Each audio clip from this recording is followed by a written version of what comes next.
अखेर पुण्यासाठी उमेदवार दिला आहे। मनसेमधून बाहेर पडलेल्या वसंत मोरे यांना वंचितने पुण्यातून उमेदवारी जाहीर केली। त्यामुळे पुण्यातील लढत आता तिरंगी होणार आहे आणि त्याचबरोबर वंचितच्या एंट्रीने ही लढत आणखी चुरशीची देखील होणार आहे।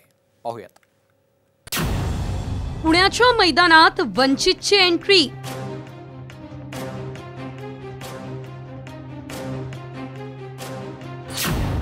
वसंत मोरेंच्या उमेदवारीने पुण्यात तिरंगी लढत।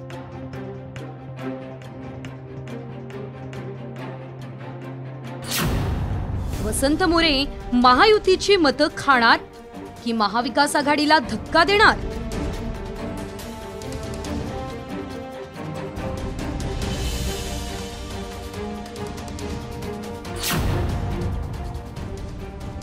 पुण्यात अखेर वंचितला उमेदवार आणि वसंत मोरे यांना पक्ष मिळाला। पुण्यातून वंचितने वसंत मोरे यांची उमेदवारी जाहीर केली।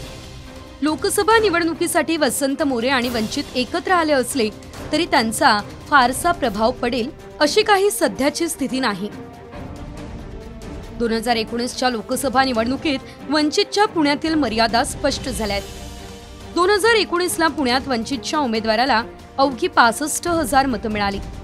दुसरीकडे मोरे यांनी देखील 2019ला विधानसभेची निवडणूक लढवलेली आहे। मात्र या दोन्ही निवडणुकीत त्यांना काही फारसा प्रभाव पाडता आलेला नाही।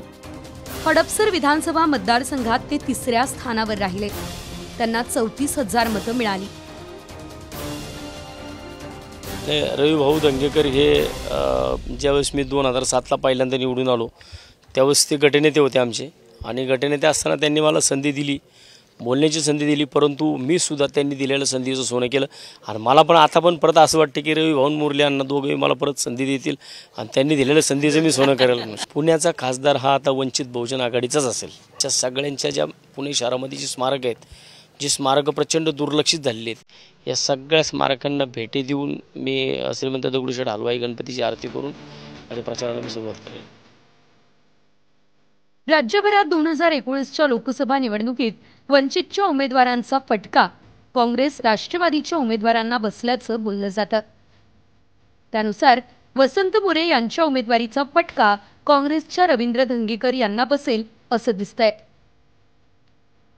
दुसरीकडे वसंत मोरे हे मनसेचे माजी सैनिक आहे, याकडे लक्ष वेधलं जातंय। मराठी माणसाकडून हिंदुत्वाकडे झुकलेली मनसेची सध्याची भूमिका बघता मोरे यांच्या उमेदवारीचा फटका भाजपला देखील बसू शकतो, ही शक्यता व्यक्त होतीये।